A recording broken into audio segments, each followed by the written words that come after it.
Join us now to discuss the fallout is CBS News business analyst Jill Schlesinger. Good morning, Jill. How are you doing? I'm well. Now, we broke it down a little bit, but I want your thoughts on it. What's going on here, and could this happen to other banks? Well, as Errol just described, there was this very strange event that occurred last week, and it was a slow-moving crisis. Because if you look back, say, 18 months ago, we saw the tech sector booming, and one of the banks that did tons of business with the tech sector was, in fact, Silicon Valley Bank.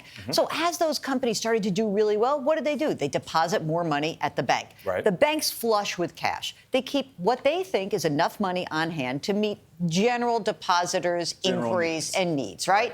And the rest of it, they start to invest in United States government bonds. At the time, interest rates were so low that the bank decided they would choose a longer maturity. Now, that's great. You get a higher interest rate, but the downside is when interest rates start to move, those longer dated bonds are more susceptible to price declines. What happened last year? The Fed started raising rates. The value of the bonds went down.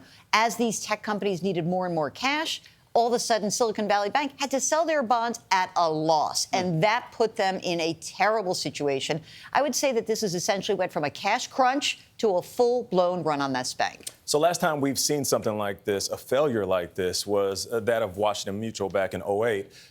What will be the ripple effect of it now in 2023? Well, I think that Janet Yellen, as part of the team that really did focus in the financial crisis, understood that we needed to get ahead of any potential ripple effects. That's why they announced those emergency measures. I want to point out something that's very different between 2008 and now. Number one, this is an idiosyncratic situation. A bank that does business with startups, tech, crypto is different than all the banks being involved in the mortgage business. The other thing that's important, when we did the bailout back in 2008, we bailed out the companies, their shareholders, and management. The government is not doing that. They're protecting the depositors. But remember, shareholders and management, they're out. They've lost all their money in this company. The Fed said U.S. banking is resilient. Is it, though?